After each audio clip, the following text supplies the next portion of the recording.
ಅವ್ರು ಕಾಣಿಸೋದೇ ಇಲ್ಲ ಯಾವಾಗ್ಲೂ. ಅವ್ರ ಕತೆ ಹೇಳಿದಾಗ್ಲೇ ನನ್ಗೊಂಥರ ನಾನು ಟೀಸರ್ ಲಾಂಚ್ ಅಲ್ಲೂ ಹೇಳಿದ್ದೆ, ನನ್ ಮಗಳು ಸಡನ್ ಆಗಿ ಅವ್ರ ಹತ್ರ ಫುಲ್ ಕನೆಕ್ಟ್ ಆಗ್ಬಿಟ್ಲು. ಸೊ ಅಲ್ಲೇ ನನ್ಗೆ ಅನ್ಸು ಈ ಪ್ರಾಜೆಕ್ಟ್ ಏನೋ ಒಂದು ಆಗುತ್ತೆ ಅಂತ.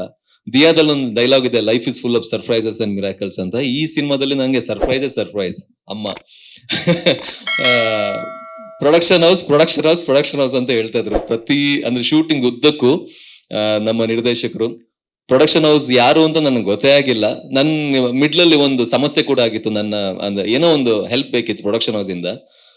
ಏನೋ ಕೇಳಿದ್ದೆ ಸರ್ ಹತ್ರ, ಸರ್ ಮಾಡ್ತೀವಿ ಅಂತ ಹೇಳಿದ್ರು. ಆಮೇಲೆ ನೆಕ್ಸ್ಟ್ ಡೇ ಅದು ಹೆಲ್ಪ್ ಯಾವ ರೀತಿ ಹೆಲ್ಪ್ ಆಗಿ ಬಂತು ಅಂತ ಹೇಳಿದ್ರೆ ನನಗೆ ಶಾಕ್ ಆಗಿದೆ.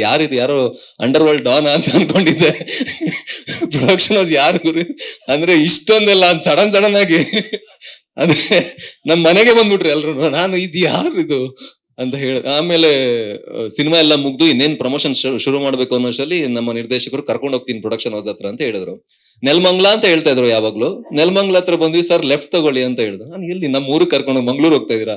ಹಾಸನ್ ತನಕ ಹೋಯ್ತು. ಹಾಸನ್ ಹೋಗಿ ಇನ್ನ ಎಲ್ಲ ಒಳಗೊಳಗೆ ಹೋಗಿ ಯಾವ್ದೋ ಒಂದು ಫಾರ್ಮ್ ಹೌಸ್ ತರ, ಸರ್ ನನ್ಗೆ ಯಾಕೆ ಓಡಿಯಕ್ ಕರ್ಕೊಂಡು ಹೋಗ್ತಾ ಇದೀರಾ ಅಂತ ಕೇಳ್ದೆ ನಾನು ಅವ್ರಿಗೆ. ಅಂದ್ರೆ ಎಲ್ಲಿ ನಾನ್ ಕರೆಕ್ಟ್ ಆಗಿ ಆಕ್ಟ್ ಮಾಡಿದೀನಲ್ವಾ, ಡೇಟ್ಸ್ ಕೊಟ್ಟಿದ್ದೀನಿ, ಎಲ್ಲ ಮಾಡಿದೀನಿ, ಯಾಕೆ ಅನ್ನೋ ಒಂಥರ ಆತರ ಭಾಸ ಆಯ್ತು. ಒಳಗ್ ಹೋದಾಗ ಒಂದ್ ದೊಡ್ಡ ಮನೆ, ಅಮ್ಮ ಸ್ಟೆಪ್ಸ್ ಮುಂದೆ ಇದ್ರು. ನಾನು ಇವ್ರನ್ನ ವೀಕೆಂಡ್ ರಮೇಶ್ ಅಲ್ಲಿ ನೋಡಿದ್ ನೆನಪು. ನನಗೆ ಒಂಥರ ನನ್ ಕಂಪ್ಲೀಟ್ ಬ್ಲಾಂಕ್ ಅಲ್ಲಿಂದ. ಏನಪ್ಪ ಏನಾಗ್ತಾ ಇದೆ, ಏನು ಇದು ವಿಚಾರ ಅಂತ. ಬಟ್ ಅವ್ರನ್ನ ಭೇಟಿ ಆದಾಗ ಅವ್ರ ಎಷ್ಟು ಸ್ಟ್ರಾಂಗ್ ಲೇಡಿ ಅನ್ನೋದು ನನಗೆ ಆ ಮೂಲಕ ಗೊತ್ತಾಯ್ತು. ನನ್ ಮಗನ್ ತರನೇ ಬೆಳಿ ಅನ್ನೋ ಒಂದು ಆಶೀರ್ವಾದ ಮಾಡಿದ್ರು. ಅದಲ್ಲದೆ ಎಲ್ರಿಗೂ, ಪ್ರತಿ ನಮ್ಮ ಸಿನಿಮಾದಲ್ಲಿ ಆಕ್ಟ್ ಮಾಡಿರುವಂತ ಪ್ರತಿಯೊಬ್ಬರಿಗೂ ಫೋನ್ ಮಾಡಿದ್ದಾರೆ, ಪ್ರತಿ ಟೆಕ್ನಿಷಿಯನ್ಸ್ಗೂ ಫೋನ್ ಮಾಡಿದ್ದಾರೆ. ಎಲ್ರ ಬಗ್ಗೆ ಕೇರ್ ತಗೋತಾರೆ, ಮನ್ಸಾರೆ ಕೇರ್ ತಗೋತಾರೆ. ಅದ್ರಲ್ಲೆಲ್ಲೂ ತೋರ್ಪಡಿಕೆ ಇಲ್ಲ. ಅದು ನನಗೆ ನಿಮ್ಮ ಬಗ್ಗೆ ಬಹಳ ಖುಷಿ ಇದೆ. ನಿಮ್ಮ ಪ್ರೊಡಕ್ಷನ್ ಹೌಸ್ ಇಂದ ನನ್ನಂತ ಬಹಳಷ್ಟು ನನ್ಗಿಂತ ಅದ್ಭುತವಾದ ಕಲಾವಿದರು ನಮ್ಮ ಚಿತ್ರರಂಗದಲ್ಲಿದ್ದಾರೆ, ಒಳ್ಳೊಳ್ಳೆ ಟೆಕ್ನಿಷಿಯನ್ಸ್ ಇದ್ದಾರೆ. ಎಲ್ರಿಗೂ ಆಸರೆ PA ಪ್ರೊಡಕ್ಷನ್ ಆಗತ್ತೆ ಅನ್ನೋ ನಂಬಿಕೆ ನನಗಿದೆ. ಅದು ಖಂಡಿತವಾಗ್ಲೂ ಆಗತ್ತೆ. ಅದು ಈ ಕೊತ್ತಲವಾಡಿ ಸಿನಿಮಾದಿಂದ ಪ್ರಾರಂಭ ಆಗುತ್ತೆ. ಕೊತ್ತಲವಾಡಿ ನಾವು ಅದೇ ಸರ್ ಒಬ್ರು ಕ್ವಶನ್ ಕೇಳಿದ್ರು, ಅಂದ್ರೆ ಗ್ರಾಮಕ್ಕೂ ಆ ಕತೆಗೂ ಏನೋ ಸಂಬಂಧ ಇದೆ ಅಂತ. ಖಂಡಿತವಾಗ್ಲೂ ಇಲ್ಲ. ನಾವು ತಳಕಾಡಲ್ಲೂ ಶೂಟ್ ಮಾಡಿದೀವಿ, ಕೊತ್ತಲವಾಡಿಯಲ್ಲೂ ಮಾಡಿದೀವಿ, ಸ್ವಲ್ಪ ಕನಕಪುರದ ಕಡೆನೂ ಮಾಡಿದೀವಿ, ರಾಮನಗರದಲ್ಲೂ ಮಾಡಿದೀವಿ. ಬಟ್ ನಾವು ಕೊತ್ತಲವಾಡಿ ಬಹುಭಾಗ ನಾವು ಶೂಟ್ ಮಾಡಿದ್ರಿಂದ ನಮ್ಗ ಊರು ಹೋದಾಗ ಊರಲ್ಲಿ ಸಿಕ್ಕಂತ ಒಂದು ವೈಬ್ ಇರ್ಲಿ, ಅಲ್ಲಿಯ ಜನರಾಗಿರ್ಲಿ, ಅಲ್ಲಿಯ ಊರಾಗಿರ್ಲಿ, ಅಷ್ಟು ತುಂಬಾ ಚೆನ್ನಾಗಿತ್ತು. ಅಂಡ್ ಹಾಗಾಗಿ ನಮ್ಮ ಚಿತ್ರಕ್ಕೆ ಹೆಸರು ಕೂಡ ಕೊತ್ತಲವಾಡಿಗೆ ಇಡ್ಬಹುದಲ್ಲ ಅಂತ ಅನ್ಸ್ತು. ಚಿತ್ರದಲ್ಲಿ ಎಲ್ಲೂ ಕೂಡ ಗ್ರಾಮಕ್ಕೆ ಅಪಮಾನವಾಗುವಂತಹ ಅಥವಾ ಯಾವ್ದೋ ಆತರ ವಿಚಾರ ಇರಲ್ಲ, ಅಥವಾ ಪೊಲೀಸ್ ಡಿಪಾರ್ಟ್ಮೆಂಟ್ಗೂ ಏನೋ ಒಂದು ಇದಾಗುವಂತ, ಎಲ್ರನ್ನೂ ಒಳ್ಳೆ ರೀತಿಲಿ ತೋರಿಸಿದ್ದಾರೆ. ಅಂದ್ರೆ ಊರಂದ್ಮೇಲೆ ಎಲ್ರು ಇರ್ತಾರೆ ಅಂದ್ರೆ ಅಂದ್ರೆ ಸನ್ನಿವೇಶ, ಸಿಚುವೇಶನ್ ವಿಲ್ ಬಿ ರಾಂಗ್, ಮನುಷ್ಯರು ಎಲ್ಲರೂ ಒಳ್ಳೆಯವರು ಇರ್ತಾರೆ. ಸೊ ಹಾಗಾಗಿ ಈ ಚಿತ್ರದಲ್ಲಿ ಅದೇ ಒಂದು ರೀತಿ ಅದೇ ಒಂದು ಮೆಸೇಜ್ ಇದೆ. ಆಸೆ ದುರಾಸೆ ಮಟ್ಟಕ್ಕೆ ಹೋದ್ರೆ ಏನೆಲ್ಲ ಘಟನೆ ಆಗ್ಬೋದು ಅನ್ನೋದು ನಮ್ಮ ಚಿತ್ರದ ಒಂದು ಸಾರಾಂಶ ಅಂತ ಹೇಳ್ಬೋದು. ಅದನ್ನ ಶ್ರೀರಾಜ್ ಅವರು ತುಂಬಾ ಚೆನ್ನಾಗಿ ಬರ್ದಿದ್ದಾರೆ. ಪ್ರಾಯಶಃ ನಾನು ಇಲ್ಲಿವರೆಗೂ ಆಕ್ಟ್ ಮಾಡುವಂತ ಸಿನಿಮಾದಲ್ಲಿ big scale, one of the very big scale, ನನಗೆ ನನ್ನ ಆಕ್ಷನ್ ಅನ್ನ ಎಕ್ಸ್ಪ್ಲೋರ್ ಮಾಡೋದಕ್ಕೆ ಅವಕಾಶ ಕೊಟ್ಟಿರುವಂತ ಸಿನಿಮಾ. ಹಾಗಾಗಿ ಅಮ್ಮ ಅವ್ರಿಗೆ ಆಭಾರಿಯಾಗಿದ್ದೀನಿ, ನನಗೆ ಅವಕಾಶ ಕೊಟ್ಟಿರುವಂತ ನಿರ್ದೇಶಕರಿಗೆ ಆಭಾರಿಯಾಗಿದ್ದೀನಿ, ನನ್ನ ಜೊತೆ ಆಕ್ಟ್ ಮಾಡಿರುವಂತ ಎಲ್ಲರಿಗೂ ಆಭಾರಿಯಾಗಿದ್ದೀನಿ, ಟೆಕ್ನಿಷಿಯನ್ಸ್ಗೂ ಆಭಾರಿಯಾಗಿದ್ದೀನಿ. ಖುಷಿ ಇದೆ. ಅಂಡ್ ಆಗಸ್ಟ್ 1ನೇ ತಾರೀಕಿಗೆ ವೆಯ್ಟ್ ಮಾಡ್ತಾ ಇದ್ದೀನಿ. ಎಲ್ರು ಕೊತ್ತಲವಾಡಿಗೆ ಬನ್ನಿ ಆಗಸ್ಟ್ಗೆ, ಟಿಕೆಟ್ ತಗೊಂಡು ಬಸ್ ತಲ್ಲ ಥಿಯೇಟರ್ ಅದು. ಅದ್ ಕತೆ ಹೇಳ್ಬೇಕಾಗುತ್ತೆ ಸರ್. ಟ್ರೈಲರ್ ಅಲ್ಲಿ ಆಲ್ಮೋಸ್ಟ್ ನನ್ನ ಪ್ರಕಾರ ಟ್ರೈಲರ್ ಅಲ್ಲಿ ಆಲ್ಮೋಸ್ಟ್ ಅಂದ್ರೆ 50-60% ಬಿಟ್ ಕೊಟ್ಟಿದ್ದಾರೆ.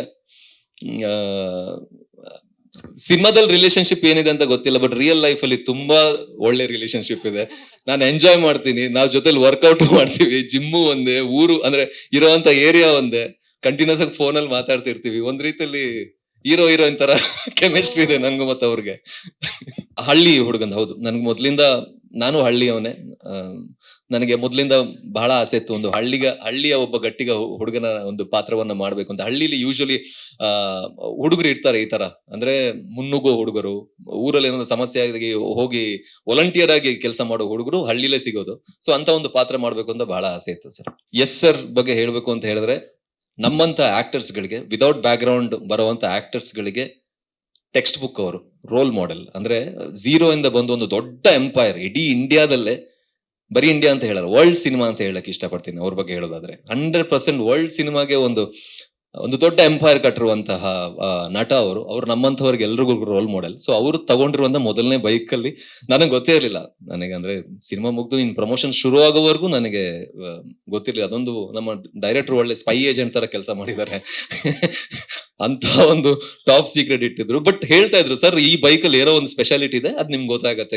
ನಾನು ಏನು CBC, ಓಕೆ, ನಾವು ಕಾಲೇಜಲ್ಲಿ ಇದ್ದಾಗ ನಾವು ತುಂಬಾ ಇಷ್ಟಪಟ್ಟಂತ ಬೈಕು ಏನಿರ್ಬೋದು ಅಂತ ಅನ್ಕೋತಾ ಇದ್ದೆ. ಬಟ್ ಖುಷಿ ಇದೆ, ಆ ಬೈಕಲ್ಲೇ ಒಂದು ಒಳ್ಳೆ, ಅಂದ್ರೆ ಇಡೀ ಸಿನಿಮಾದಲ್ಲಿ ನನಗೆ ಇಷ್ಟ ಆಗಿರುವಂತ ಶಾಟ್, ಅದು ಒಂದು ಸ್ಟಂಟ್ ಎಲ್ಲ ಮಾಡಿದೀವಿ. ಸೊ ಖುಷಿ ಇದೆ, ಯಾವಾಗ್ಲೂ ಮೆಮೊರಿ ಇಟ್ಕೋತೀನಿ. ಅಮ್ಮ ಅವ್ರ ಮನೆಗೆ ಹೋದಾಗ ನನಗೆ ಗೊತ್ತಿರ್ಲಿಲ್ಲ ಅಲ್ಲ, ಶೂಟ್ ಉದ್ದಕ್ಕೂ ಗೊತ್ತಿರ್ಲಿಲ್ಲ. ಗೊತ್ತಿದ್ರೆ ನಾನು ಅದ ಬೈಕ್ ನಾನೇ ಇಟ್ಕೋತಾ ಇದ್ದೆ. ಬಟ್ ಅಮ್ಮ ಅವ್ರ ಮನೆಗೆ ಹೋದಾಗ ಆ ಬೈಕ್ ಜೊತೆ ಸೆಲ್ಫಿ ಎಲ್ಲ ತಗೊಂಡು ಇಟ್ಕೊಂಡಿದ್ದೀನಿ. ಎಲ್ಲೂ ಪೋಸ್ಟ್ ಮಾಡಕ್ ಆಗಿಲ್ಲ, ಅದ ಟಾಪ್ ಸೀಕ್ರೆಟ್ ಅಲ್ವಾ ಇದು, ಎಷ್ಟ್ ಸರ್ ಅವ್ರ ಅಮ್ಮ ಪ್ರೊಡ್ಯೂಸ್ ಮಾಡೋದು ಅಂತ. ಸೊ ಹಾಗಾಗಿ ಪೋಸ್ಟ್ ಮಾಡಕ್ಕಾಗಿಲ್ಲ, ಇನ್ನು ಪೋಸ್ಟ್ ಮಾಡ್ತೀನಿ ನಾನು. ಲೇಟೆಸ್ಟ್ ಹಾಗೂ ಇಂಟ್ರೆಸ್ಟಿಂಗ್ ಸುದ್ದಿಗಳಿಗಾಗಿ ಬಾಸ್ ಟಿವಿ ಕನ್ನಡ ಚಾನೆಲ್ನ ಸಬ್ಸ್ಕ್ರೈಬ್ ಮಾಡಿ. ಹಾಗೆಯೇ ಬೆಲ್ ಐಕಾನ್ ಪ್ರೆಸ್ ಮಾಡಿ. ಇದರ ಜೊತೆಗೆ ಫೇಸ್ಬುಕ್, ಇನ್ಸ್ಟಾಗ್ರಾಮ್, ಎಕ್ಸ್ ನಲ್ಲೂ ಮಿಸ್ ಮಾಡದೆ ಫಾಲೋ ಮಾಡಿ.